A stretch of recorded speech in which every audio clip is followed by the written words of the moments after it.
From bodies pushed beyond their limits to monsters born from drug-fueled trances, early humans painted things that still make archaeologists uncomfortable. Faces that humans didn't draw, scenes no one fully understands. These weren't artists signing their work. It's a look into how disturbing early humans really were.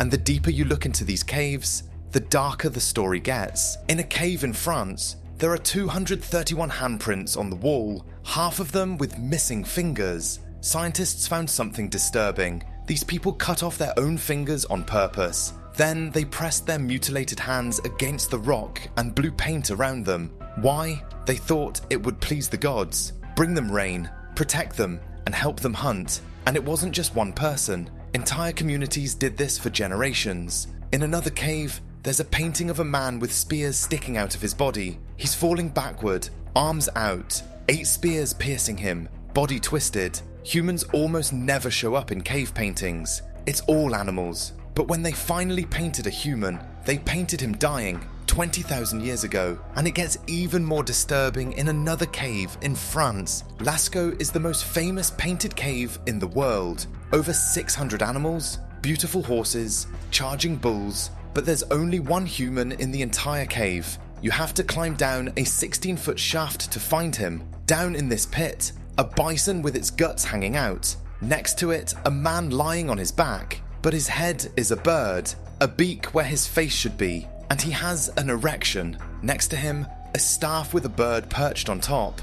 Nobody knows what this means. Hunting disaster, shaman dying in ritual, ancient death myth. But in the most beautiful cave ever discovered, the only human they painted is dying, hidden at the bottom of a shaft. 17,000 years ago. In South Africa, hundreds of caves show people bleeding from their noses, collapsing, dying. We know what this is because the people who painted them told us. The San did trance dances. Shamans danced for hours until they went into a trance. The side effects: violent shaking, nosebleeds, passing out. The paintings show it. People bent over, blood pouring from their noses, arms thrown back, some half transformed into animals, antelope hooves instead of feet. In 1873, a San shaman explained, "They are shamans making trance. They are bleeding from the nose. They are dying so they can become like wind and fight the spirits." They used the same word for trance as death, half dead, bleeding,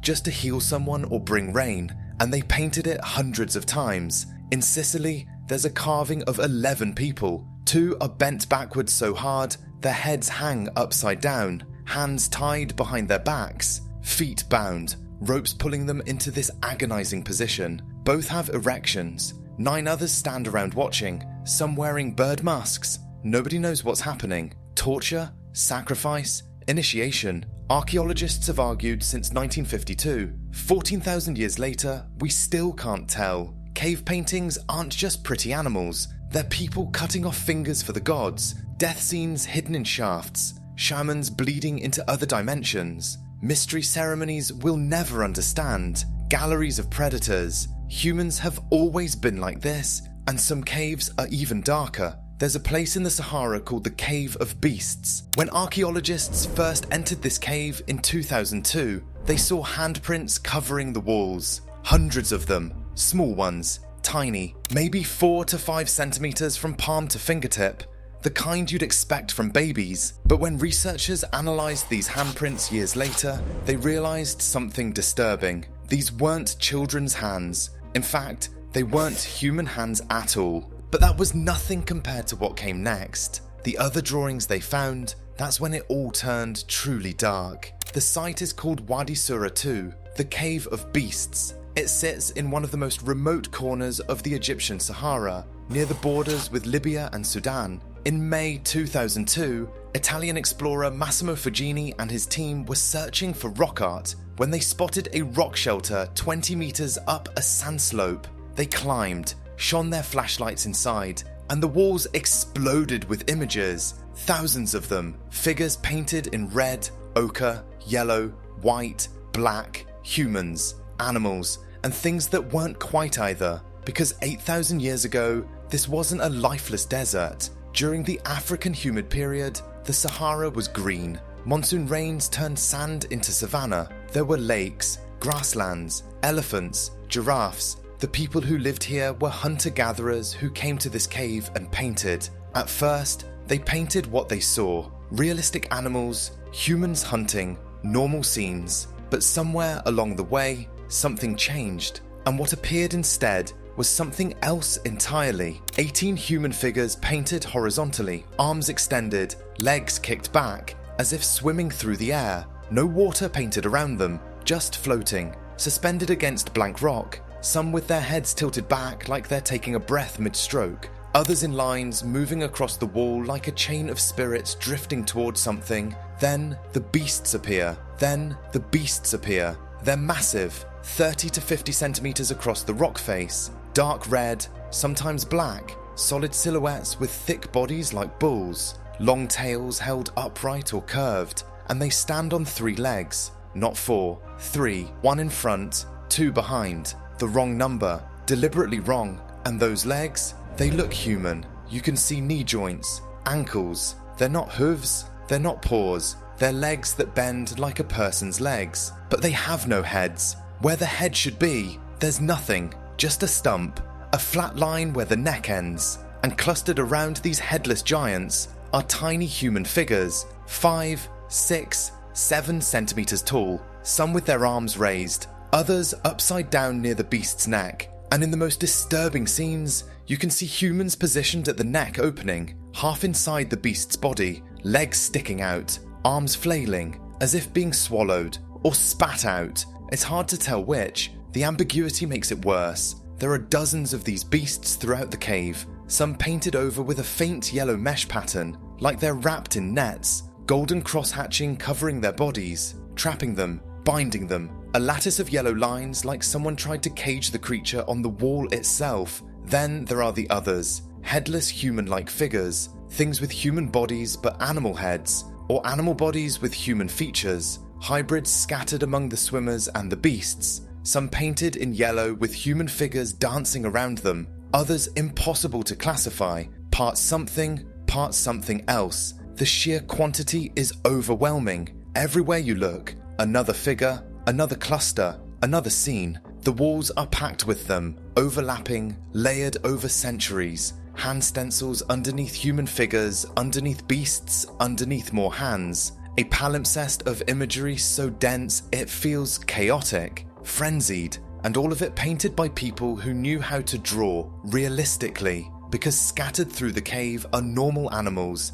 an elephant with a trunk, giraffes with long necks, ostriches, gazelles. They're accurate, lifelike, which means when they painted a 3-legged headless monster swallowing people, it wasn't because they didn't know how to draw, it was deliberate, intentional. This was mythology, a symbolic world we can see but can't decode. Now, back to those hands. In 2016, Dr. Emmanuelle Honoré from Cambridge published a study. She'd visited the cave in 2006 and noticed immediately that something was wrong with the small handprints. They looked off, so she gathered measurements of actual human baby hands, 36 newborns, 25 premature infants, adult hands for comparison. Then she measured the small stencils from the cave. The analysis was unambiguous. The cave prints were too small even for premature babies. The proportions were wrong, the fingers too long and narrow, the thumbs too short. The statistical probability that these were human infant hands was, in her words,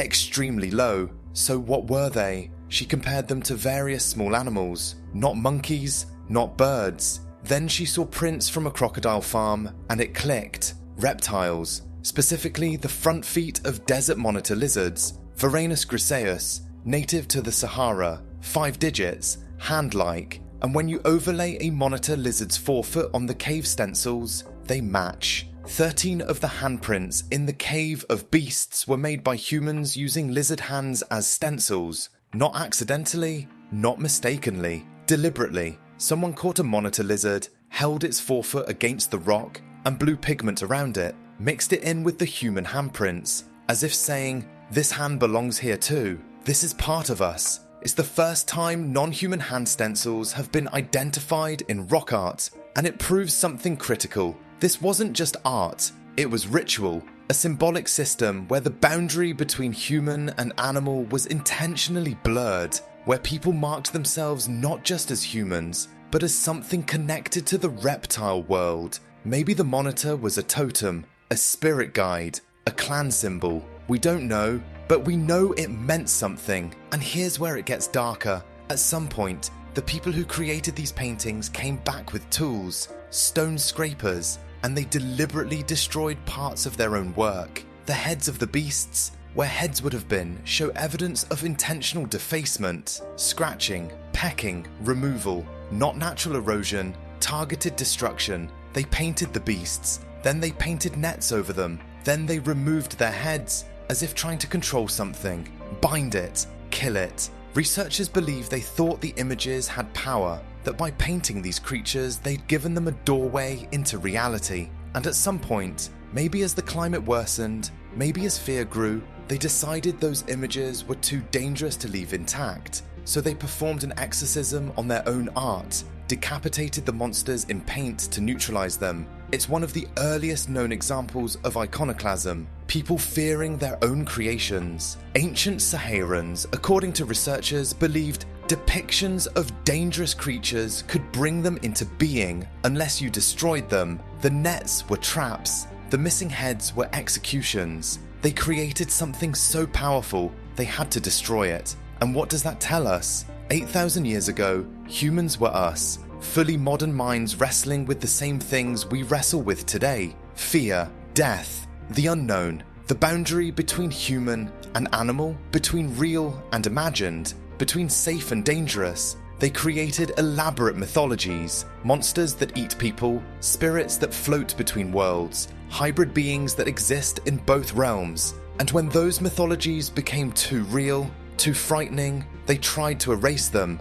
The Cave of Beasts isn't just an archaeological site, it's evidence that the human impulse to create dark stories, to give form to our fears, to build mythologies around death and transformation, that's ancient, hardwired. We've been doing it since we could paint, and we've been afraid of what we create just as long. The lizard hands prove it wasn't random. This was a deliberate symbolic system, a ritual practice where people identified with animals, mixed their identities, crossed boundaries. The beasts prove they imagined horrors as vivid as anything we imagine today. The defacement proves they took those horrors seriously enough to try to destroy them. Scientists who study the cave describe it as a mythological world whose symbolism hasn't been deciphered. But maybe the specific details don't matter as much as what it represents, because when you stand in that cave or look at the images, you're seeing something fundamental about being human. We create monsters,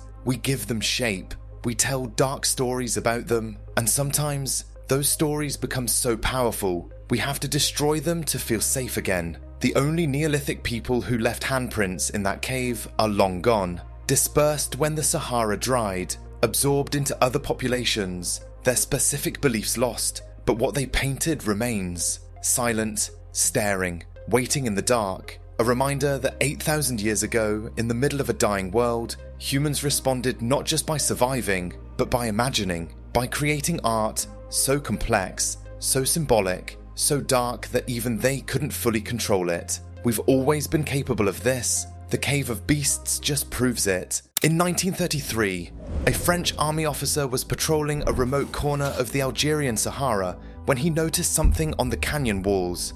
At first, just shadows, then shapes. Carved into the sandstone were figures, elephants, giraffes, and humans.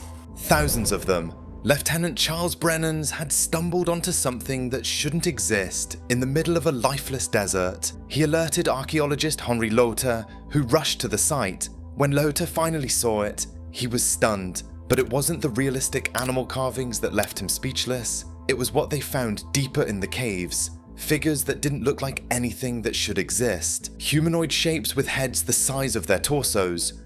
Blank, featureless, no eyes, no mouths, just smooth bulbous circles where faces should be. Some over 16 feet tall, looming on the cave walls, others appearing to float in midair. And strangest of all, many were surrounded by halos of light, or covered in what looked like mushrooms sprouting from their bodies. The local Tuareg guides had a name for one of these sites, Jabaran. The place of giants. They avoided it, said spirits lived there, and when Lote's team spent months alone in those caves, copying the paintings by lamplight, they started to understand why. Because the more they looked, the more unsettling the figures became. Lote nicknamed one the Great Martian God, half joking, half not. For decades, no one could explain what those figures were. Aliens? Gods? Hallucinations? The theories got dark, and the mystery only deepened when researchers realized something impossible. For thousands of years before these bizarre figures appeared, the art in these caves had been completely normal, stunningly realistic, and then suddenly, almost overnight, it changed. An entire culture stopped painting what they saw and started painting something else. So what happened? What did they see? And why did it terrify the archaeologists who found them? The place is called Tassili Najer, a vast plateau in southeast Algeria covering 28,000 square miles. So remote it takes days by jeep and camel to reach. Over 15,000 images preserved on cave walls. And for most of human history there, the art was grounded in reality. Between roughly 10,000 and 5,000 years ago, the Sahara was green. Monsoon rains turned sand into savannas, rivers and lakes, hippos, crocodiles, elephants, giraffes, and the people who lived there painted exactly what they saw. Majestic carvings of elephants with perfect proportions, buffalo with huge curving horns surrounded by hunters. The humans in these paintings looked human, stick figures in motion, hunters chasing game, families cooperating on kills. For thousands of years, the art documented daily life, survival, reality. Then, around 6,000 years ago, everything changed. The shift was abrupt. Realistic animals and hunters gave way to something else. Figures barely recognizable as human. Massive round heads, blank faces, bodies floating in space. And it happened across the entire plateau at once, as if an entire culture suddenly started seeing the world differently. These are the round heads, and they're wrong. The proportions are off. Heads drawn as oversized circles, often completely blank. The great god of Sephar stands over 16 feet tall with arms raised and a faceless head as wide as its shoulders, mysterious bulges at the elbows, an unexplained oval between its legs. Many figures appear to float, no ground, no context, just suspended against blank rock. Some have halos, white circles radiating around their heads. Others have clouds of dots above them, geometric patterns, mushroom shapes. One painting shows two figures dancing with white halos glowing around their blank heads.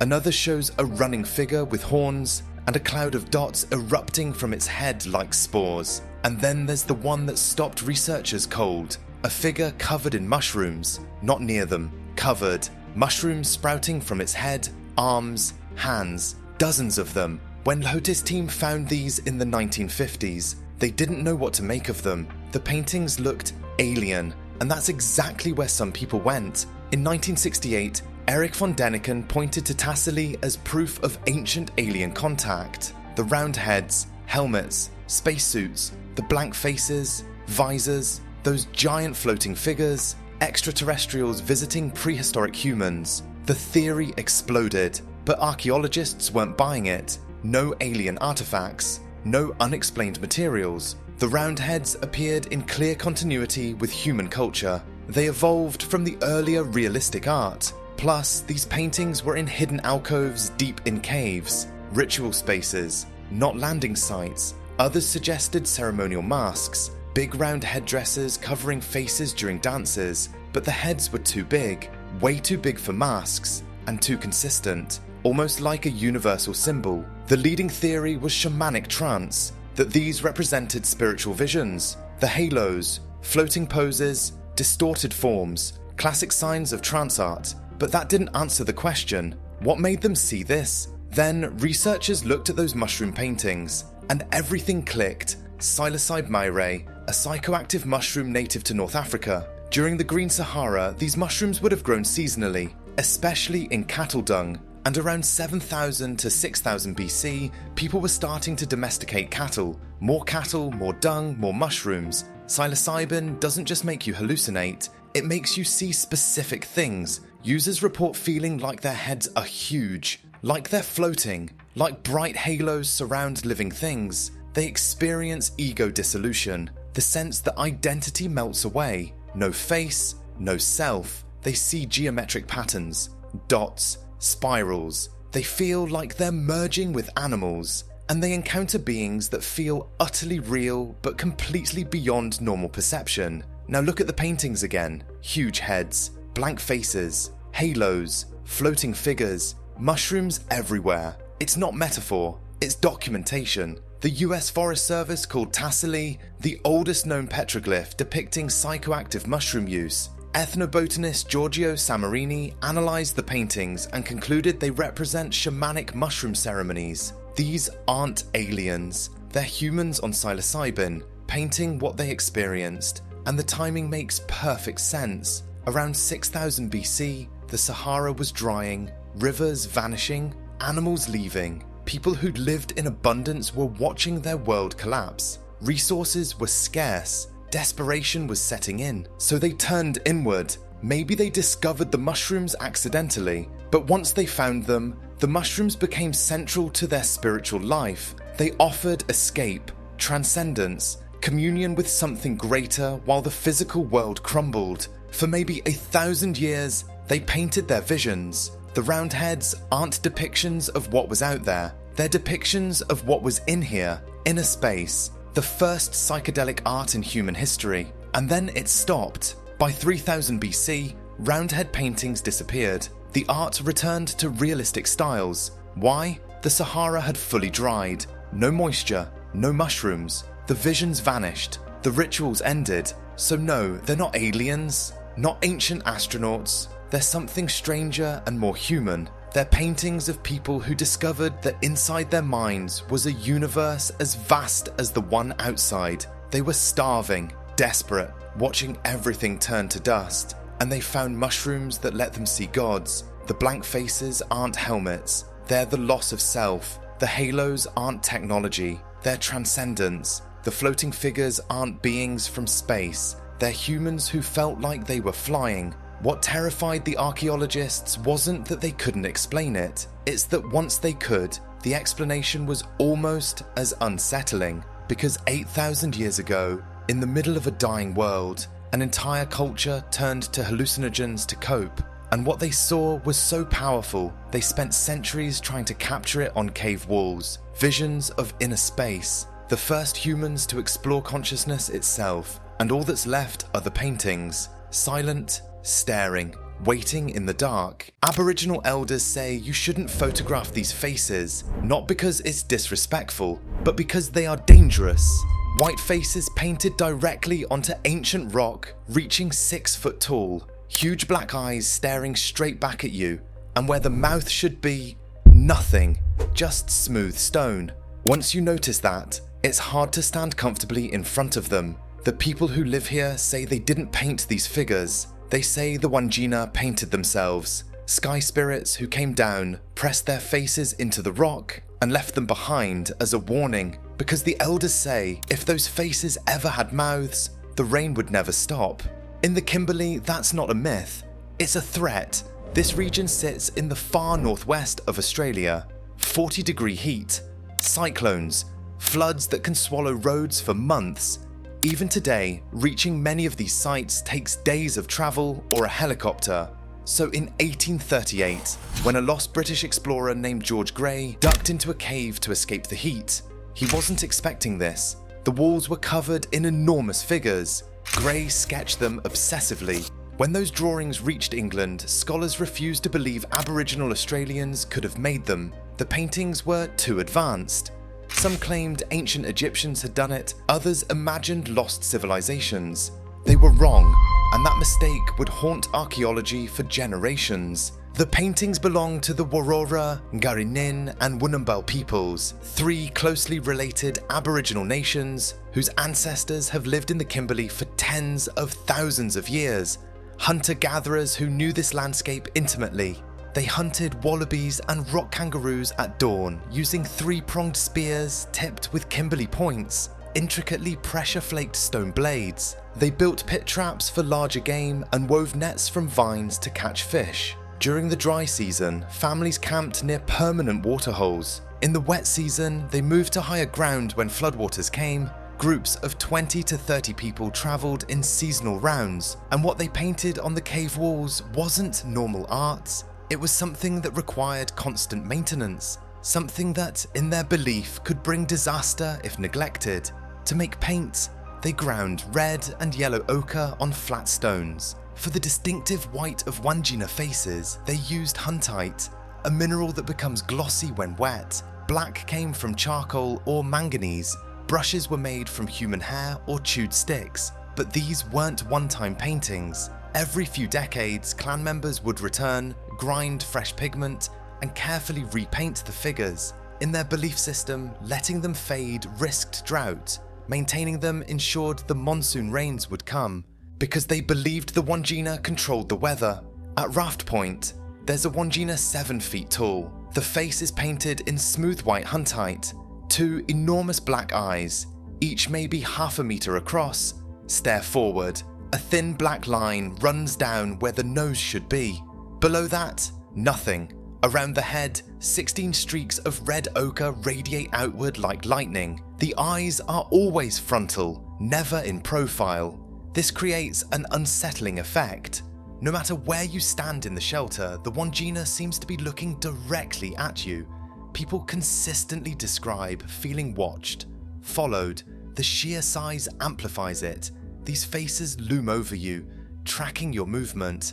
On Bigger Island, a remote chapel-like cave houses 8 Wandjina, some partially overlapping, each with distinct lightning halos. Some have torsos filled with vertical red lines, falling rain. Others have shoulder decorations like blocky clouds. Some of these sites have been maintained for 4,000 years, 40 layers of paint in some shelters, centuries of people returning to refresh the same faces, following the same ritual, maintaining what they saw as a sacred covenant. To the people who maintain them, these aren't decoration, they're agreements. The repainting ceremonies are sacred events. The entire clan gathers at the site. Men do the painting, carefully applying pigment over the faded layers while reciting songs. Women prepare the ochre, grinding it on stones, mixing it with water. Young people watch and learn. The ceremony can take days. It's timed carefully, usually before or after the wet season. In their tradition, failing to repaint isn't just neglect, it's breaking the covenant. The Wandjina might withdraw, the rains might not come. There are hundreds of Wandjina sites scattered across the North Kimberley, but the region also has another type of rock art, completely different. In 1891, Joseph Bradshaw found elegant figures painted in dark red-brown, only a meter tall. They're shown in motion, dancing, running, throwing multi-barbed spears. They wear elaborate conical headdresses with feathers streaming behind them. Tassels dangle from their arms and waists. Some carry boomerangs or wands.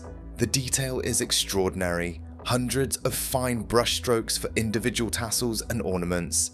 Dating suggests they're 17,000 to 20,000 years old. Wandjina art is around 4,000 years old. Some sites show Wandjina painted directly over these older figures, separated by thousands of years. 2 completely different art traditions. Same caves, and local people attribute both to spirits, not humans. Traditional owners say the Wandjina painted themselves. The spirits pressed their bodies into the rock when the earth was soft. Humans only maintain them, touching up the paint to keep the spirits present.